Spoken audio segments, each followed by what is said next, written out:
What's up, design family, and welcome back to another episode of Fittdesign TV.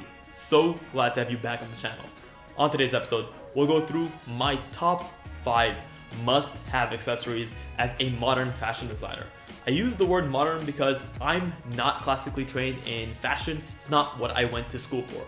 But I think that over the last 5 years, building up a creative fashion design agency, I've learned a lot of things and I've developed a workflow that I think is quite different from the traditional fashion office setting and workflow that I feel like a lot of newcomers to the space as well as experienced veterans can learn from. And honestly, this is just a way for me to share the things that I love and help me do my job better. So if you've ever been interested into peering into another fashion designer's workflow, seeing what they use on a day-to-day basis, this is going to be a great episode for you, and I'll run you through them super fast and let you know how you can incorporate each into your own specific workflow. Hey guys, and welcome to Fittdesign TV. So glad to have you here. On this channel, we discuss all things sports fashion, graphic design, manufacturing, and technology. We'll discuss key topics, answer pressing questions, and provide actionable steps on starting your own product line. If you're interested in any of the above topics, stick around. You're in for a good one.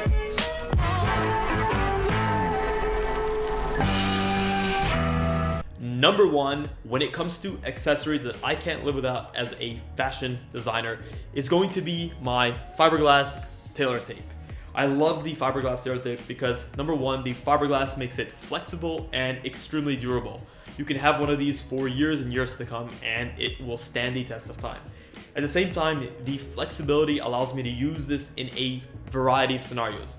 I don't only need to have a flat surface to measure on, whether I'm measuring on a flat surface going from point to point, or I'm measuring on a mannequin or a model. The flexibility allows me to accommodate to the contours of the body to get an accurate measurement. Also, the flexibility means that these Tailor Tapes are extremely compact. I can roll them up and store them in a closet, a cabinet, in my drawer. I can store them pretty much anywhere. So having access to these at all times is essential. I also love the fact that it has a imperial system, so it's denominated in inches on the front and the metric system on the back. If you're working in the US, you'll be working with inches. If you're working in other parts of the world, you'll be working in the metric system. I also like that I'm able to make conversions of the fly. Let's just say I have measurements that are in centimeters or millimeters. I'm able to flip it over, and without using Siri or making a conversion, I can kind of see how much 10 centimeters is. Oh, it's approximately 3 3/4 of an inch. Also, it has up to 1/8 of an inch on the tape, which honestly I think is more than enough when it comes to creating generalized measurements. When it comes to creating like the center back length, the collar width, all of these overall measurements that are going to help you fit your garment, you're not going to need more than 1/8 of an inch. Yes, you can go down to a 16th or a 32nd, but I think those tolerances are pretty tight, especially when you're using human measurements. Go up to 1/8, that's all you need. It doesn't overload you with information. So I can't recommend these enough. I honestly don't leave the office without them, even when I'm going on business. Just having access to this at all times has severely or allowed me to be accurate with my measurements and to fit my garments down to the last inch. Number two is a fashion dictionary. So this is called the Fashionpedia. It's made by a company called Fashionary. I love this book, and they call it the Visual Dictionary of Fashion Design. I love it because it allows me to maintain consistency across all of my detailing. As you know, creating tech packs is an integral part of any fashion design process, and being able to have the consistency and making sure that you're calling things by the right names is going to give you not only the internal consistency, but is going to make sure that your tech packs and your documentation are able to be shared across different platforms and to have that information be understood time and time again. I love this book. Honestly, it's so well illustrated. It goes pretty much through everything. It goes through history, it goes through many different styles, it goes through different apparel types, detailing, hardwares, trims, textiles. It even delves into beauty, how to take certain measurements, and in general, it is a great reference and it's a great starting point for any fashion designer. Yes, you can get a lot more detailed than this, but I think it covers 99% of the information that you need to know going into the fashion design space. I can't recommend it enough. It's so well put together. Honestly, this is not a sponsored post because I I'm a true believer of this book. I use it all the time. I keep it at my desk and I always refer to it. I want to make sure that the information I'm providing on my tech packs, the information I'm providing to my team, my clients, is accurate and it is consistent, and this is the book to help me get there. And number 3 is a physical color code book. So this code book is made by a company called Tailor, and essentially what is so nice about this book is they have the colored swatches for each color that they offer physically available in the book, and this is a huge plus for any digital fashion designer. And I'll explain why. When it comes to selecting colors, the beauty of any specific color is its vibrancy, its luminosity, its lightness. Making sure that that accurately translates from your digital screen when you're putting together your palettes into the physical product is so important. And anyone who's worked in the digital fashion space will know that that sometimes does not happen. You can select a color and have that color look so beautiful and so vibrant, and in real life, it just does not translate. Having access to a physical color book where these color codes are actually pre-dyed allows you to make a visual representation, or allows you to get a physical representation of how that digital color looks like in real life. A lot of these companies will have digital platforms where you can also select these colors from, so you can almost compare what you see on screen to what you see in real life. And having access to these code books, though extremely expensive, is going to save you a lot of time when it comes to the sampling and the manufacturing process. It's also going to mean that you can select your color palettes with a lot more consistency and confidence going into your sampling process, knowing that your colors are going to turn out extremely accurate. Yes, companies like Pantone also offer something similar. The reason I personally prefer Coloro over Pantone is, number one, I think Coloro's online app is a much better platform. It's a lot more user-friendly. You can create swatches easily. At the same time, once you select a specific color, it has great kind of like a great system where it'll suggest homogeneous palettes for you. It'll suggest very similar colors that if you want to go a shade darker or a shade lighter. Also, the way that Coloro structures its colors is a lot more constructed and uniform than Pantone. With Pantone, you can have almost 20-30 different color books, whether it's the TCX or the Pantone Solid Coated or the Uncoated. And each of these books has its specific use, but honestly, it can get quite overwhelming.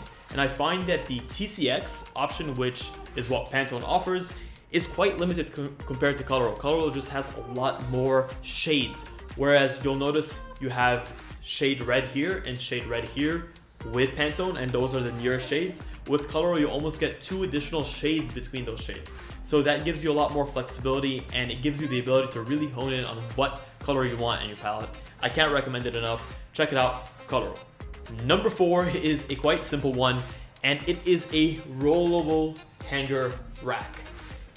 I love this rack specifically because it allows me to put up all of my fabric references, my fit references, and the physical samples that I've received after creating tech packs for products.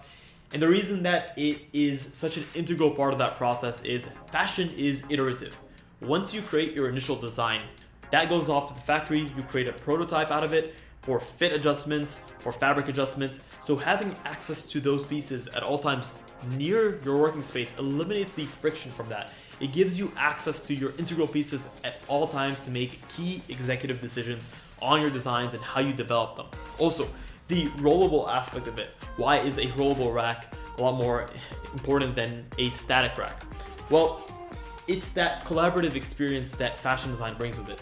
As fashion designers, we work as part of a team, and being able to wheel out this rack to another space when I'm presenting a new collection or when I'm trying to share team feedback is going to be a key part of that collaborative process and that iterative process. So I won't get into it too much, but I highly recommend a rack.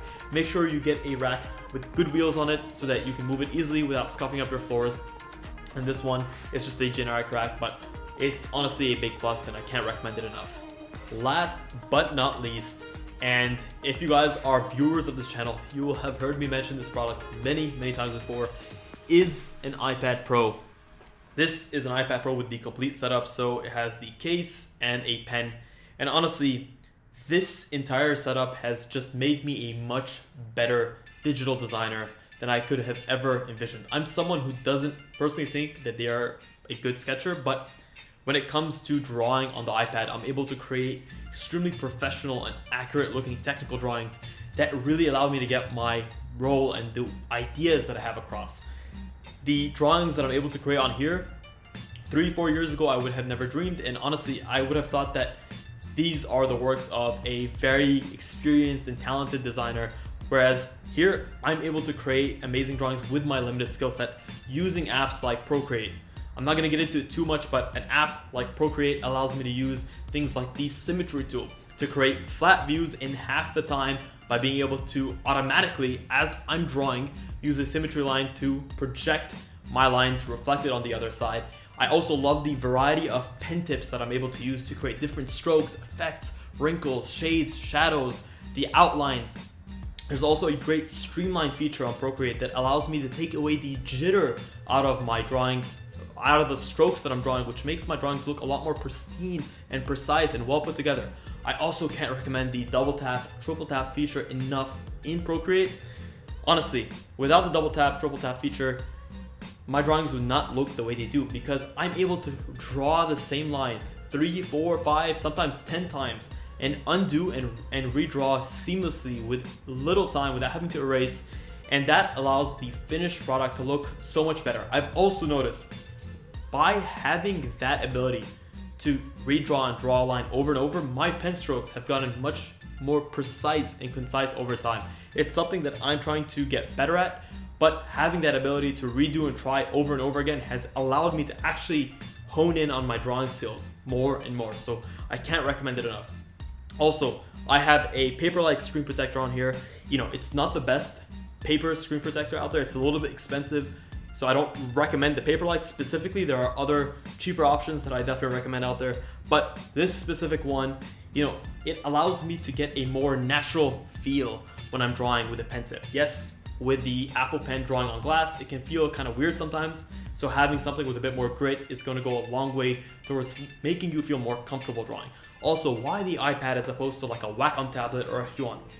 It's the compatibility. It's the ability to seamlessly share my digital work onto my MacBook to continue working, or to be able to cooperate or coordinate with my team or my clients, and having that seamless ability to transfer files through messages or through AirDrop just takes away the headache, takes away that friction. And I think it empowers you to be a better designer. It allows you to bring out the best in yourself. I definitely find technology is at its best when it fades away to the background and it allows you to just be 100% yourself, and you almost forget that you're using something. You just feel like you're drawing. So I can't recommend the iPad enough. If you guys haven't invested in one, I definitely recommend one. It doesn't have to be the Pro. There's a great iPad. The new iPad or the iPad Air is a great option. It has the laminated screen. It has the modern look. It's extremely thin. It's beautiful. And it's honestly budget friendly, especially when you're comparing it to some of the very similar tablets that honestly don't perform as well. So I highly recommend it. If you're looking at getting into the digital fashion space, go for it. I don't think a lot of schools push digital tools enough, and I'm definitely a proponent. Well, that is a wrap, guys. I hope you've enjoyed hearing me ramble on about the 5 things that I can't live without as a modern fashion designer. Hopefully you guys can gain a thing or two from hearing about this, and maybe there's something in my workflow that you can incorporate. If you guys enjoyed this episode, please consider smashing a thumbs up. It really does help us out. It lets more people see these videos. If you haven't subscribed, please consider doing so. We put out great content on a bi-weekly basis, so 2 episodes a week, and we'd love for you to see them. Guys, thank you guys once again for tuning into this episode of Fittdesign TV. Until next week's, stay awesome.